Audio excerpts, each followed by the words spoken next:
젊은이들이 부딪히는 함정들은 이렇습니다. 대부분 젊은이들은 언젠가는 결혼을 하여 행복가정을 이루는 꿈을 꾸면서 창작한 시간을 보내고 있습니다. 그러나 행복한 결혼으로 이어지는 길에는 많은 함정이 있습니다. 함정이란 주도 면밀하게 숨겨진 덫을 말합니다. 표면적으로 보면 함정은 전혀 해가 없는 것처럼 보입니다. 그러나 당신이 그 위로 발을 내딛는다면 깊은 구덩이에 빠질 것입니다. 그것은 순간만을 위한 삶입니다. 순간의 쾌락을 위한 삶입니다. 기분 좋은 일만 하려는 삶입니다. 인생을 살다가 보면 좋지 못한 일도 만나는 것입니다. 성적인 방종입니다. 유등 속궁합을 본다고 합니다. 이는 하나님 앞에 죄악된 행동입니다. 독신 생활이 안고 있는 문제들을 피하기 위해 결혼하는 것이다. 이것도 왜 결혼은 반드시 실패하게 되어 있습니다. 상대방을 변화시킬 수 있을 것이라고 기대하고 결혼하는 것입니다. 이와 같이 무모한 것은 없습니다. 사람은 오직 하나님만 변화시킬 수가 있습니다. 사람은 사람을 절대로 변화시킬 수가 없습니다. 우리 안에 오직 성령이 변하게 하는 것이다. 오산하지 말아야 됩니다. 화장실에 들어갈 때와 나올 때가 다르다는 걸 알아야 됩니다. 결혼하기 전에 성을 시험하는 것입니다. 이것은 씻을 수 없는 오점을 남기는 것입니다. 하나님의 말씀에 벗어난 행동으로 반드시 이에 대한 대가를 치르게 될 것입니다. 믿음의 사랑은 절대로 혼전동거는 안 됩니다. 결 약혼에서도 안 됩니다. 반드시 결혼식 올린 다음에 동거를 해야 됩니다. 그러니 불신자가 결혼을 하지 않는 것이 하나님의 뜻입니다. 성경 바울은 믿지 않는 자와 사귀지 말라고 합니다. 여기서 바울이 설명한 것도 같이 경영하지 말라는 뜻입니다. 특히 삶의 부수적인 면은 같이 할 수 있겠지만 삶의 중심이 되는 것은 같이 하지 말라는 것입니다. 교제와 관계에서 어떻게 해석해야 될까? 믿지 않는 사람과의 교제는 자신이 그도 안에 있는 사람이란 무방해도 할 것입니다. 자신이 신앙이 불완전하고 생각되는 분은 가능하면 신앙이 좋은 사람과 교제하면 더 좋을 것입니다. 결론부터 말씀드리자면 믿지 않는 자와 교제는 가능합니다. 하지만 결혼은 약속해서는 안 됩니다. 좀 더 시간 여유를 가지고 예술 정답시키고 치유와 영성을 한 다음에 약속을 해야 됩니다. 결혼을. 또 저는 내척처를 두세 번 받아봐라. 그 1년 이상 성능 체험을 시키고 남녀가 이성교제는 사랑이라는 매개체가 전제됩니다. 크리스천의 사랑은 감정적 사랑이 아니라 인격적 사랑이어야 된다는 것입니다. 자기의 마음을 다스리는 연습이 안 된 분은 성경이 말하는 인격적 사랑을 할 자격이 아직 마비된 것입니다. 인격적 사랑은 지식과 감정과 의지가 조화된 사랑입니다. 감정 친밀함은 가장 쉽게 느끼는 사랑의 감정입니다. 하지만 실제 삶에 동반되는 감정은 친밀감을 형성하는 노력과 지식 없이 진정한 사랑이 되지 않고 깨어집니다. 이혼율이 높은 이유가 여기 있습니다. 결혼하자마자 3개월 안에 또는 3년 안에 이혼하는 커플의 문제가 여기 있습니다. 너무 사랑있게 이혼을 하는 이유가 여기 있습니다.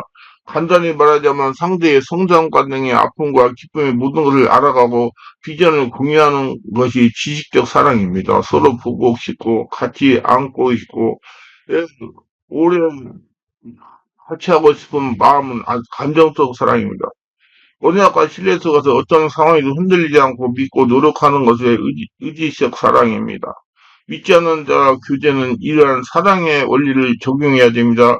이는 하나님과 크리스천이 가져야 할 사랑의 원리입니다. 하나님의 인격적 영이시기에 서로 커뮤니케이션을 해야 되는데 이 커뮤니케이션의 통로가 사랑입니다. 믿지 않는 형제 자매에게 크리스천의 사랑 원리를 공유하고 설명하면서 하나님의 사랑을 발견하게 해야 될 것입니다. 여기서 의지적 사랑은 하나님과 인간의 입장에서는 언약적 사랑, 말씀과 믿음에 근거한 사랑입니다. 믿지 않는 여성이 인격적 사랑을 함께하지 못한다는 이는 자신을 사랑하지 못하고 있다고 말할 수가 있습니다. 왜냐하면 미래적 상황에서 감정은 쉽게 변하기 때문입니다. 감정적인 열정의 사랑은 같이 삶을 나눌 경우 3개월에서 10개월 그 한계라는 것이 연구 결과 밝혀져 있습니다. 오늘 진실이 내일 거짓이 될 수도 있다는 것입니다. 하나님은 사랑의 진실한 의미인 인격적 사랑을 하기 위해 그래서 하나님의 사랑을 깨닫고 바라고 계시는 것입니다. 만약 믿지 않는 자가 결혼을 하자고 계속 따라다닌다면 이런 조건을 제시하기를 바랍니다. 내가 다니는 교회에 1년 이상 다니면서 성령 세례를 받고 성령 체험을 하고, 그리고 하나님이 누군지 바르게 안 다음에 결혼을 생각해보자. 이렇게 말하고 실천해야 됩니다. 전 네티큐를 2번 이상 받으라고 그래요. 단지 성령을 체험하고 상처를 취해야 됩니다. 영적으로 사람을 바꾼 다음에 연애와 결혼을 생각해 보라는 것입니다. 만약에 믿는 자가 믿지 않은 자가 너무나 육정에 끌려서 하는 결혼은 안 됩니다. 이 결혼은 반드시 불행이 찾아오게 됩니다. 이건 감사하려면 결혼해도 될 것입니다. 불신 결혼은 여러 가지 생각하지 못한 문제가 발생합니다. 영적 문제가 결부되어 있기 때문이다. 귀신과 싸움입니다. 그래서 불신 결혼은 하지 말라는 것입니다. 믿는 자매가 안 믿는 남자하고 교제를 하고 있다면 그렇게 영향을 미치는 것이 아니라 영향을 받기가 쉽습니다. 몇 달, 몇 년을 이런 교제를 하다 보면 그렇게 헌신되고 열정된 자매의 신앙은 간대없고 영적으로 거의 바닥에 이르게 됩니다. 이는 남자의 불신의 귀신이 자매를 장하고 가기 때문입니다. 스펠전 목사에게 한 자매가 자신이 교제하는 남자에 대해 상담하고 있었습니다. 자매는 자신이 교제하는 남자가 성격도 좋고 경제적인 능력도 위트와 재치가 있으며 시인간과 배려하는 마음을 갖고 있다는 등 모든 것이 다 같은 사람이라고 말하고는 맨 끝에 가서 딱 한 가지 문제가 있는데 신앙이 없다는 것이었습니다. 스페저는 그 자매를 테이블에 올라가게 하고 테이블 위에서 목사님의 손을 잡아 끌어올려보라고 했습니다. 아무리 힘을 써도 불가능했습니다. 그 스페저는 자매의 손을 확 잡아서 순수한 자매를 바닥으로 끌어내렸습니다. 그러면 지금 자매가 하는 결론은 이런 것이다라고 말해주었다고 합니다. 끌어올리는 것은 불가능하지만 끌어내리기는 너무 쉽습니다. 남녀 관계에서 남자가 주도권을 가지고 관계를 끌어가기 때문에 믿지 않는 남자와 규제하는 믿는 자매의 어려움이 더 클 수밖에 없습니다. 그만큼 불신의 결혼은 피눈물이 나는 영적인 투쟁과 영의 고통이 따르므로 주의하지만 안 됩니다. 영적 전이는 관계에서 누가 주도권을 갖냐가 매우 중요한 문제이며 내가 주도권을 가지고 영향을 미칠 수 있는 관계가 아니라면 조심해야 됩니다. 그러나 불신 결혼은 하지 않는 겁니다. 겉모습만 보고 판단하지 말라는 것입니다. 한 지역의 모든 지역 주민이 부러워하는 한 유지댁이 있었습니다. 큰 농장과 또 바다같이 넓은 과수원이 있고 그 세계 어른은 면장님이었습니다. 시골의 면장님이라면 대단했습니다. 그리고 집안에 훌륭했습니다. 그리고 가난하고 어렵게 사는 시절에 그 댁은 모든 주민의 큰 부러움의 대상이었습니다. 그 댁에 아주 잘생기고 공부도 할 만큼 한 따님이 있었습니다. 이 따님이 한동안 서울의 친척들에 머물렀는데 그때 아주 귀한 검사 청년을 만난 사랑의 깊이 빠졌습니다. 그래서 그 청년과 결혼을 했습니다. 사랑이 얼마나 잘생겼고 신랑이 당당하고 품위가 있었는가 모릅니다. 키도 저보다 크고 인물도 잘생겼습니다. 그러면 얼마나 잘생긴지 상상할 수 있을 겁니다. 그런데 그 신랑이 신혼여행을 다녀와서도 출근하지 않았습니다. 한 달이 지나도 출근할 생각을 하지 않았습니다. 이상해서 뒷전화를 해보니 검사가 아니라 항의 이 국절인 정과가 복잡한 사기꾼이었습니다. 근데 글씨도 아주 잘 썼습니다. 그 신랑이 쓴 한문을 보았는데 속이 넘어가지 않을 수가 없을 정도로 잘 썼습니다. 속을 수밖에 없었습니다. 이 속을 수밖에 없었던 것입니다. 그 집안 사람이 모두 고민해서 같이 살 것인가 이혼을 할 것인가 그러다가 같이 살기로 결정을 하게 살았습니다. 20 몇 년간 그 부부가 가선을 경영하면서 같이 살았는데 서로 맞지 않았습니다. 그 부인이 얼마나 고민하고 한숨을 쉬어 살았는지 얼굴이 쪼그랑쪼그랑 쪼랑박이 다 되었습니다. 그러다가 결국 이혼을 했다고 합니다. 마음에 상처만 남기고 몸에 병만 남기고 이혼을 한 것입니다. 된장 잘못 담그면 1년을 고통스럽지만 남편이 아내를 잘못 만나면 한평생 고통이 되는 것입니다.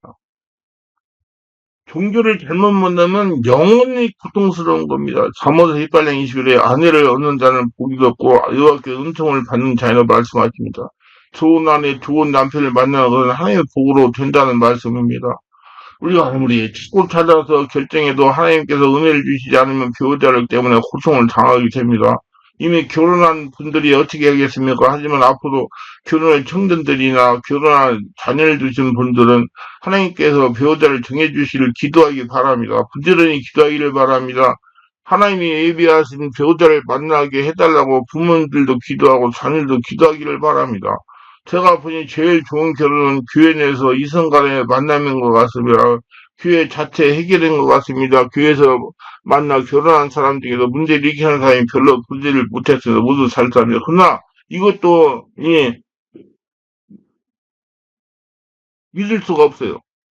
확실히 잘 봐야 돼.